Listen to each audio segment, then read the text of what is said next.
जय हिंद साथियों, आपका आपके चैनल पर स्वागत है। मेरे दोस्त, मेरे भाई, ये जो वीडियो है हड़प्पा सभ्यता इसे क्लास 12th के इतिहास के हिसाब से देखिएगा तो ईट मन के एवं अस्थियां।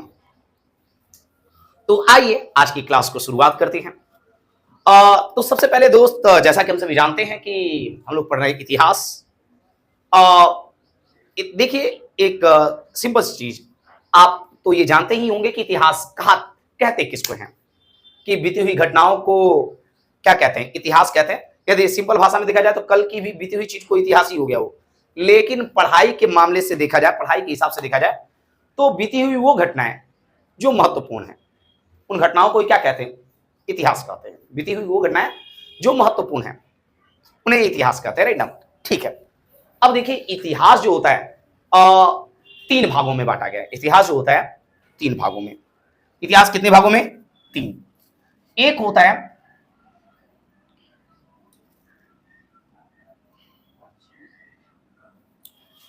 प्रागैतिहासिक काल। प्रागैतिहासिक काल, अब समझेंगे कि ये क्या है।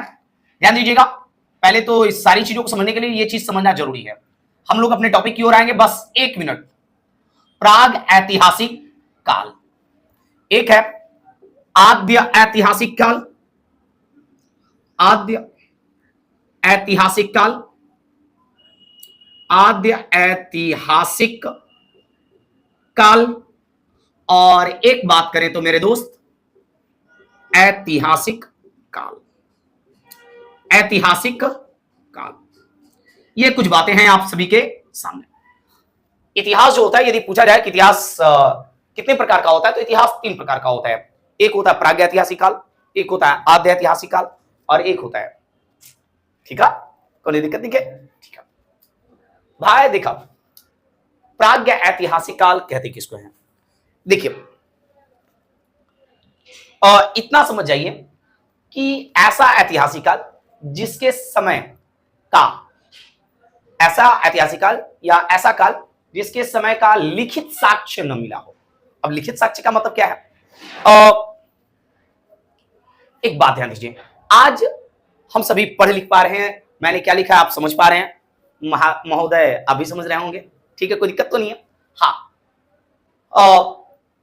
तो हम तो आज लिख पा रहे हैं, लेकिन आज से कुछ समय पहले देखा जाए, हम नहीं कह रहे आदि मानव बाद में पढ़े लिखे का आदत सीख के नहीं जा, राइट ना।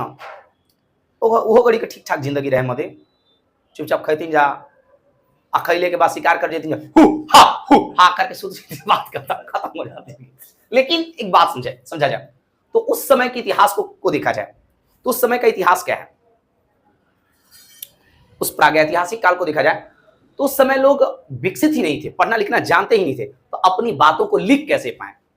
तो जब वो लिख नहीं पाएंगे तो उनका ऐतिहासिक साक्ष्य, प्रूफ नहीं मिल पाएगा, कोई एविडेंस नहीं मिल पाएगा। तो जिस समय के लोगों का लिखित साक्ष्य न मिला, राइट ना, तो वहां के लोगों को क्या मतलब, या उस काल को, जिस समय के लोगों का क्या बोला जाए, इतिहास का लिखित साक्ष्य न मिला, उस ऐतिहासिक काल को ही प्रागैतिहासिक काल कहा जाता। वहां से केवल जो पत्थर मिला उसके हिसाब से अनुमान लगाया गया कि ये उस समय के लोग ये करते थे, ये आग जलाते थे, ये वो करते थे, बस यही चीज, लिखित साक्ष्य नहीं मिला है। आद्य ऐतिहासिक काल, आद्य ऐतिहासिक काल इतिहास के ऐसे हिस्से को कहते हैं, कि इतिहास के ऐसे काल को कहते हैं जिस समय के लोग पढ़ना लिखना तो जानते थे, लेकिन वो लिख पढ़ के क्या चले गए, हम लोग आज तक नहीं पढ़ पाए। उस समय के लोग लिखना पढ़ना जानते थे, लिख के गए हैं, उनका साक्ष्य भी मिला हुआ लिखित, लेकिन लिख पढ़ के कहा गए हैं, ये चीज हम लोगों को पता ही नहीं हो पाया है। इस काल को ही क्या कहते हैं? आद्य ऐतिहासिक काल। तो जब हम लोग पढ़ेंगे हड़प्पा सभ्यता, वह इसी काल का हिस्सा है, आद्य ऐतिहासिक काल। यदि एग्जाम में आता है कि हड़प्पा सभ्यता, हड़प्पा सभ्यता को सिंधु सभ्यता के नाम से भी जाना जाएगा, आगे चर्चा हम लोग करेंगे, घबराए के बात नहीं खे, समझा था वजह। हाँ, आद्य ऐतिहासिक काल, ऐसा ऐतिहासिक काल जिस समय के लोग पढ़ना लिखना तो जानते थे, लेकिन उनकी बातों को हम लोग आज तक पढ़ नहीं पाए। आगे चलेंगे तो देखेंगे, भाव चित्रात्मक लिपि कहा जाता है। लिपि न समझ में आए तो लिपने की कला, लिपने यह लिखने की कला है, देवनागरी लिपि है। समझ रहे बात? तो जिस समय के लोग पढ़ना लिखना तो जानते थे, लेकिन उनकी बातों को हम लोग पढ़ नहीं पाए। तो क्या है आद्य ऐतिहासिक काल। एक क्वेश्चन, एक ऑब्जेक्टिव यहीं से क्लियर हो गया कि हड़प्पा सभ्यता किस काल का है? आद्य ऐतिहासिक काल। अब आ जाता है ऐतिहासिक काल। ऐतिहासिक काल का मतलब क्या? तो उस कालखंड को कहते हैं जहां के लोग पढ़ना लिखना भी जानते थे और उनकी बातों को हम पढ़ भी रहे हैं, उनकी बातों को पढ़ भी रहे हैं। जैसे आप राष्ट्रीय आंदोलन 1857 की क्रांति पढ़ते हैं, रानी लक्ष्मीबाई, दादा भाई नौरोजी, आप चले जाइएगा एक तो दादा भाई नौरोजी, या फिर से आप जो भी अकबर, जहांगीर, बाबर, जो भी आप कहें, तो इनका लिखित साक्ष्य मिला है। समझ रहे बात? ये किस में आ जाएंगे? ऐतिहासिक काल। मैं आशा करता हूं कि आपको ये मेरी बातें समझ में आ रही होगी। आइए, मजा आएगा, ठीक है, बस बने रहिए। हाँ जी, क्लियर है? मैं आगे बढ़ूंगा, ये 3 चीजें समझ में आ रहा है, ठीक है। अब हम लोग आते हैं अपने मुख्य टॉपिक पर, ईंट मन के एवं अस्थियां। ठीक है, इस पॉइंट पर भी बात करेंगे, ईंट मन की एवं अस्थियां क्या है। और राइट नाउ हड़प्पा सभ्य नॉर्मल कॉम्पिटिटिव एग्जाम के हिसाब से देखा जाए तो वहां पर इस चैप्टर का नाम होता है हड़प्पा सभ्यता, सिंधु सभ्यता। और क्लास 12th में देखा जाए तो इस पढ़ना सब कुछ एक ही है, और क्लास 12th में थोड़ा डिटेल से पढ़ना है, और हड़प्पा सभ्यता में ऊपर ऊपर कुछ बातें, राइट, इंपॉर्टेंट बातों पे खबर किया जाएगा। तो एक बात समझेंगे, इस चीज से समझने से पहले एक बात और समझिएगा। हम इतिहास में 2-3 शब्दों की चर्चा करेंगे। एक है, चलिए तो ख्याल रखिएगा, हड़प्पा सभ्यता को सिंधु सभ्यता के नाम से भी जाना जाता है। बात यहां तक क्लियर? आगे बढ़े हम अब, ठीक है, आगे बढ़ा जाए और चीजों को समझा जाए मेरे दोस्त, मेरे भाई। तो सबसे पहले हड़प्पा सभ्यता के बारे में जानकारी की बात की जाए। हड़प्पा सभ्यता, इस सभ्यता के बारे में सबसे पहले जानकारी कौन देता है? तो एक व्यक्ति है, एक महोदय हैं, जिनका नाम है चार्ल्स मैसन। चार्ल्स मैसन, मैसन भी कहीं कहीं लिखा रहता है, ठीक है। इन्होंने 1826 में एक पुस्तक लिखा जिसका नाम था narrative of journey, narrative of journeys. इन्होंने एक पुस्तक लिखा, और इस पुस्तक में हड़प्पा सभ्यता का जो क्षेत्र है, उस क्षेत्र में, आज तो हम जानते हैं ना कि इस क्षेत्र में हड़प्पा सभ्यता है, हम बात करेंगे कहां से कहां तक है, राइट ना। और जितना भी ऐसे यदि नॉर्मल बात समझ लीजिए, तो अभी भारत, अभी का भारत और अभी का पाकिस्तान वाला, मतलब ये हड़प्पा सभ्यता जो भारत में भी था और पाकिस्तान में, इतनी चीजें हैं, ओके। और एक सिंपल भाषा में समझ लीजिए, इसका क्षेत्रफल आप समझ पाइएगा, मैपिंग के द्वारा भी हम लोग समझेंगे चीजें। अभी भारत का क्षेत्रफल, अभी वर्तमान भारत जो है, इसका क्षेत्रफल है 32,87,263 वर्ग किलोमीटर, 32,87,263 वर्ग किलोमीटर। लेकिन मैं लिख के समझा, 32,87,263 वर्ग किलोमीटर। लेकिन जो हड़प्पा सभ्यता का क्षेत्रफल है 12,99,600 वर्ग किलोमीटर, लगभग 13 लाख। देखा जाए तो उस समय यह सभ्यता भी काफी अच्छा खासा क्षेत्र रख रहा है, लगभग देखा जाए तो आधा के करीब, राइट ना, ठीक है। तो अभी इस सभ्यता के बारे में जानकारी हो चुका है, लेकिन देखिए यह सभ्यता खत्म हो चुका था, इसके ऊपर, इसके समाप्ति के बाद इसके ऊपर मिट्टी पड़ चुका था, राइट ना, वो दब गया था। तो हम लोग इस चीज के बारे में जान कैसे पाए? तो यहां पर कुछ अवशेष वगैरह मिला होगा चार्ल्स मैसन महोदय को 1826 में, राइट ना।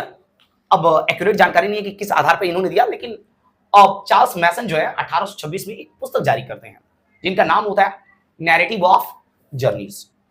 इस पुस्तक में उस क्षेत्र में एक सभ्यता होने का कयास लगाते हैं, अनुमान लगाते हैं, बतलाते हैं कि यहां पर एक कोई ना कोई सभ्यता मुझे एहसास हो रहा है कि है। और बाद में वहीं पर खनन वगैरह किया जाता है, तो सभ्यता को कहा गया हड़प्पा सभ्यता, सिंधु सभ्यता कहा गया। क्लियर बात? तो यदि आपसे कहा जाए कि हड़प्पा सभ्यता के बारे में सबसे पहली जानकारी किसने दिया? चार्ल्स मैसन। कब दिया? 1826। किस पुस्तक में दिया? Narrative of journey. हड़प्पा सभ्यता किस काल का है? आद्य ऐतिहासिक काल का। कितनी बातें समझ में आ रहा है? ठीक है, हम आगे बढ़े। अब आगे बढ़ते हैं। देखिए, लेकिन ये तो इन्होंने साक्ष्य के हिसाब से बात नहीं किया था, मतलब एक पुस्तक में कयास लगाया था कि यहाँ पे मुझे अनुमान लग रहा है कि यहाँ पर कुछ चीजें हो सकता है। अब बात करते हैं। एक व्यक्ति आए,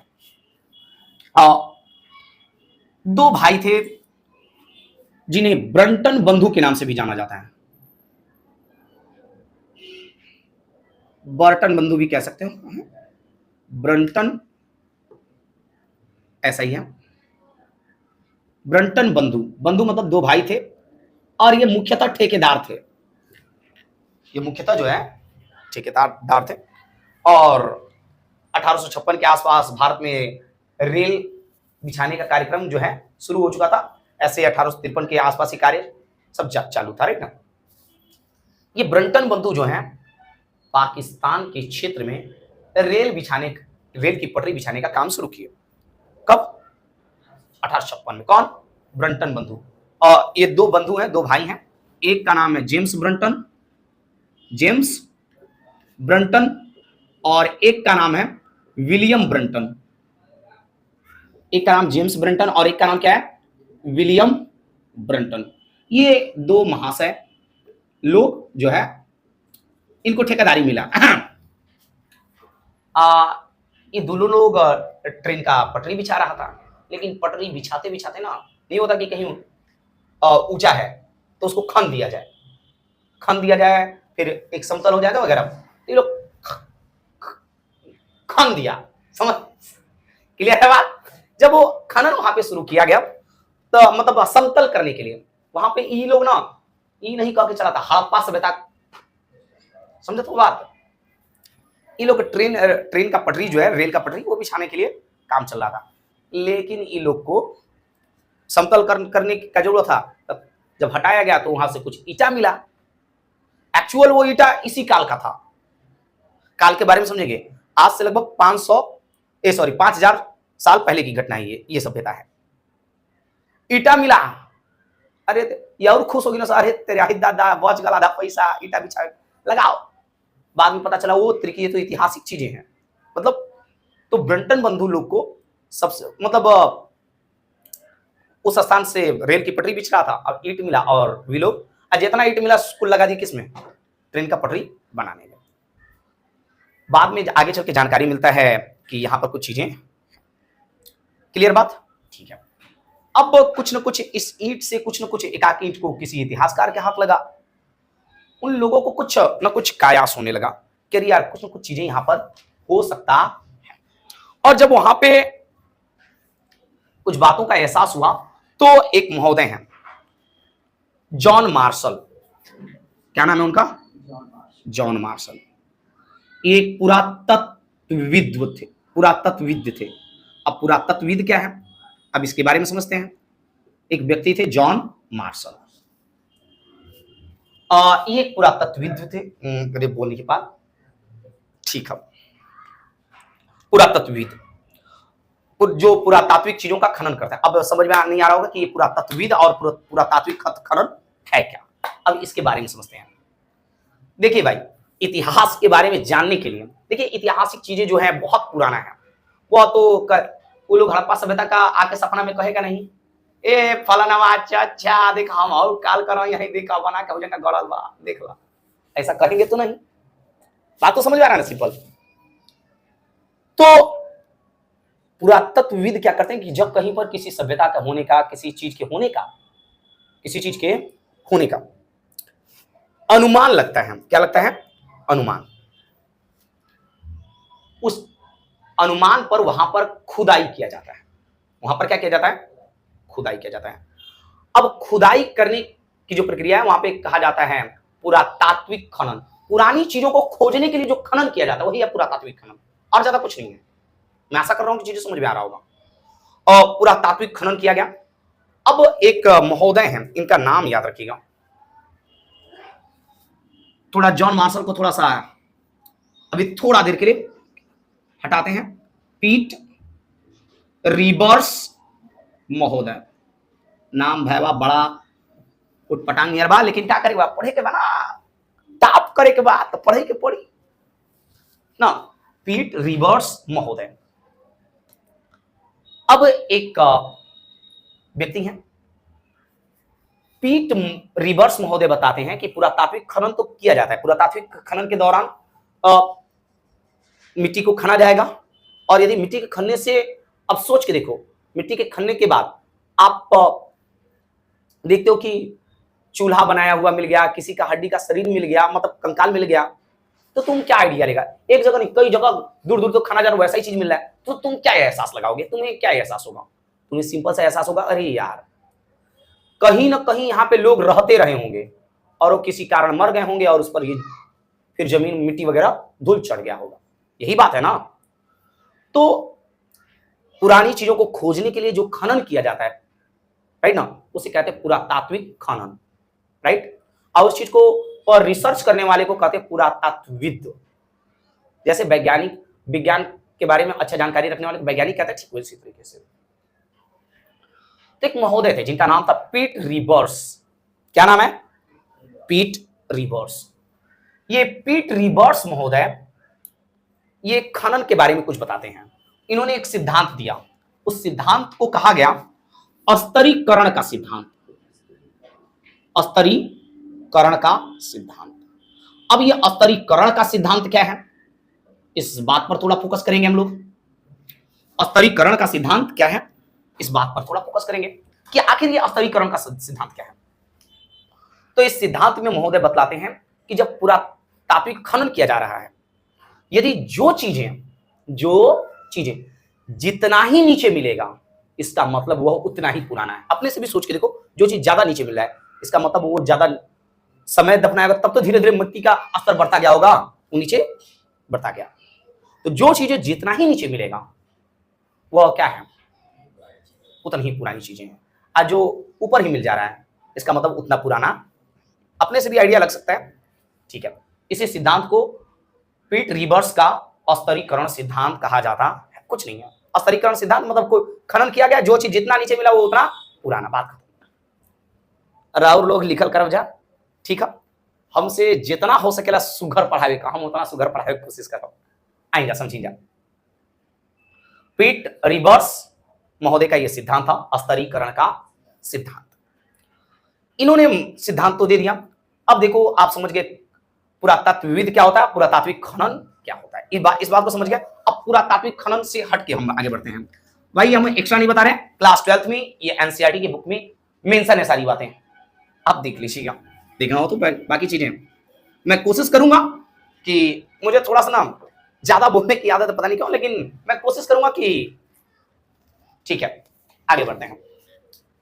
ऐसा नहीं कि बोलने के चक्कर में आपको कुछ एक्स्ट्रा मैं सुनाऊं, आपके काम लायक बात ही रहेगी, ठीक है। ये पीट रिवर्स महोदय जो है स्तरीकरण का सिद्धांत दिए। उसके बाद जॉन मार्शल एक व्यक्ति, ये भी पुरातात्विक खनन, इनको कुछ न कुछ आइडिया लग गया था किससे, और ब्रंटन महोदय लोग जो थे, सबसे पहले तो चार्ल्स मेसन जो है अपने नैरेटिव ऑफ जर्नी में कुछ कह दिया कि यहाँ पे कुछ है। अब फिर वो जब उसी लगभग स्थान पर ब्रंटन महोदय ईंट मिला, वो रेल के पटरी में चल मेरी गाड़ी झुक झुक नहीं छुक छुक छुक ना, ठीक है। बचपन का कहानी कुल भुला भी नहीं है, ठीक है। अब वो खत्म कर दिए। इस बात से कुछ आइडिया लगा किसको, जॉन मार्शल को। ये कहे कि जब ऐसा कयास लगाया जा रहा है तो सारा सिस्टम में लेके चले, कहे कि चलो लेके चलते हैं, देखते हैं क्या मिलता है। वहां पे पहले खनन किया जाए। पहले पढ़ाई के हिसाब से, खोज के हिसाब से खनन नहीं किया, कुछ मिल जा रहा था तो मिल जा रहा था, लेकिन अब पहली बार खोज के लिए खनन किया गया। जब तो दो लोगों ने, जॉन मार्शल के नेतृत्व में 1921 में एक व्यक्ति हैं राय बहादुर दयाराम साहनी। राय बहादुर दयाराम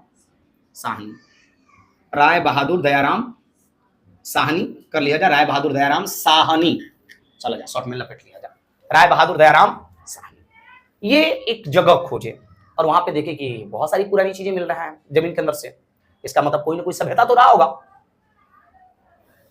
तो देखो इतिहास में एक बात और समझ लो, यहाँ पे इतिहास में जो भी चीजें पुराने समय में उस जगह का क्या नाम था कोई आइडिया नहीं है, क्योंकि वो मर के चले गए बेचारे। वो आके ऐसे भी ऐतिहासिक काल का है, वो खुद चले गए, लिख के पढ़ के तो गए, लेकिन क्या लिख पढ़ के गए पता ही नहीं चल रहा है। सपना में आके बताइए तब तो समझे के, यदि सपना में आके बतावे लगना सब भाई कि नहीं जाओ जंगे जंगे ही जाके खाना, फिर तवीज बनवा ठीक है। एक बात समझा जाए तो जॉन मार्शल जो है कि अध्यक्षता में 1921 में एक व्यक्ति थे राय बहादुर दयाराम साहनी, एक जगह पर खनन किए, राइट ना, और उस जगह पर बहुत सारी पुरानी चीजें मिली। तो नियम के अनुसार वहां पर लोग तो मर गए, वहां का एक्चुअल वो लोग अपने हिसाब के क्या नाम रखे थे हम लोगों को पता नहीं है। तो इतिहासकार लोगों ने देखा कि ठीक है पहले कह के गए, उसका नाम तो पता नहीं, अभी फिलहाल जिस नाम से उस जगह को जाना जाता है उसी नाम से उस सभ्यता को पुकार देंगे। तो उस समय पाकिस्तान का उस एरिया को हड़प्पा कहा जाता था। क्या कहा जाता था? हड़प्पा। बात समझिएगा, उस स्थान को क्या कहा जाता था? हड़प्पा। तो इसलिए कहा गया कि यहां पे जो सभ्यता मिला है, अब इस सभ्यता का क्या नाम मान दिया जाए? हड़प्पा सभ्यता। आई होप कि ये समझ में आ रहा है नामकरण कैसे हुआ। क्लियर है? ठीक है। तो ये कहा जाता है कि जॉन मार्शल की अध्यक्षता में, नेतृत्व में 1921 में राय बहादुर दयाराम साहनी के द्वारा एक सभ्यता का मतलब खोज किया गया, जिसका नाम क्या था? हड़प्पा सभ्यता। और यही चल के आगे सिंधु नदी के किनारे बसा होता है ये, इसलिए इसको कह दिया जाता है सिंधु नदी की सभ्यता या सिंधु सभ्यता। आगे हम बात करेंगे आगे। क्लियर है यहां तक?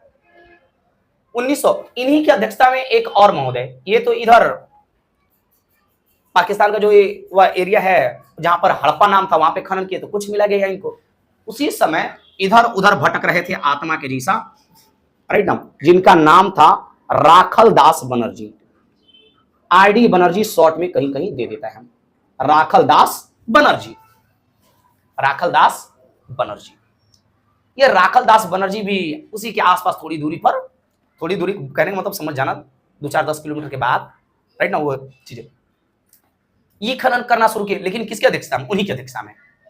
तो 1922 में एक इनको और जगह मिला, यो खनन किए तो कुछ ना कुछ मिल गया। तो जहां पर खनन किए तो कहेगा वो तरीकी, अब देखा गया तो सेम टू सेम जैसा स्थिति यहाँ के लोगों का पहनावा ओढ़ावा चीजें था वैसा ही यहाँ पर भी था। तो लोगों ने कहा कि जॉन मार्शल ने कि ये दोनों लोग एक ही सभ्यता के हैं, लेकिन शहर में अंतर है, जगह में अंतर है। तो जहां पर ये खनन किया गया था वह हड़प्पा जगह पर था, तो इस नाम इसको क्या दे दिया गया? हड़प्पा। और इन्होंने जहां पर खनन किया उसको कहा गया मोहन, मतलब वो जहां पर खनन किए मोहनजोदड़ो नामक जगह पर खनन किए, तो वहां पर जो है उस क्षेत्र को क्या कहा गया? मोहनजोदड़ो। ठीक है, क्या कहा गया? मोहनजोदड़ो, मोहनजोदड़ो। ठीक है, कहीं कहीं इंग्लिश मीडियम वाले बच्चे मोहनजोदारो के नाम से जानते हैं। मोहनजोदारो के नाम से मूवी भी है ऋतिक रोशन का, तो सेम टू सेम इसी कहानी को बताया गया, लेकिन वहां पर ना मोहनजोदड़ो प्रोनाउंसिएशन नहीं किया गया, प्रोनाउंसिएशन वहां पे मोहनजोदारो है, राइट ना। तो आप मोहनजोदारो कहिए या, ठीक है, इंग्लिश में पढ़िएगा हड़प्पा सभ्यता को तो हड़प्पन सिविलाइजेशन ऐसा शब्द आता है, हड़प्पन सिविलाइजेशन। ओके, यदि कहा जाए कि हड़प्पा सभ्यता का खोज किसने किया? राय बहादुर दयाराम साहनी। कब? 1921 में। मोहनजो उसी का एक शहर, पूरे सभ्यता को सबसे पहले देखो भैया, जो जहां पे पहले चीजें मुख्य रहेगा उसको पूरे क्षेत्र के नाम से जाना जाएगा। तो पूरे क्षेत्र को तो हड़प्पा सभ्यता के नाम से जाना गया, क्या? क्योंकि दोनों लोग का देखा गया कि पहनावा ओढ़ावा सब कुछ एक जैसा था, कुछ कंफ्यूजन नहीं है ना, है तो कुछ ना क्लियरली एकदम क्लियर है। ठीक है, ठीक है भैया, तो हम ठीक है भैया पढ़ाते हैं ठीक है। तो उसके बाद 1922 में जो मोहनजोदड़ो खोजे और राखल दास बनर्जी, तो कहा गया कि हड़प्पा सभ्यता का ही एक ये शहर है, हड़प्पा सभ्यता का ही एक शहर है जिसका नाम क्या है? मोहनजोदड़ो रखा दिया जाएगा। उस वक्त भी उस जगह का नाम मोहनजोदड़ो था, अब पहले का था तो पता ही नहीं है। तो याद रखिएगा, मोहनजोदड़ो की खोज किसने की? राखल दास बनर्जी। हड़प्पा का खोज किसने किया? या हड़प्पा सभ्यता का राय बहादुर दयाराम साहनी। हड़प्पा सभ्यता का खोज राय बहादुर दयाराम साहनी ने कब किया? राखलदास बनर्जी ने मोहनजोदड़ो का खोज कब किया? ये दोनों ने किसके नेतृत्व में खोज किया? क्लियर है? ठीक है। अब हम लोग गाड़ी को थोड़ा सा आगे बढ़ाते हैं। देखो बीच बीच में एक शब्द कह दिया गया,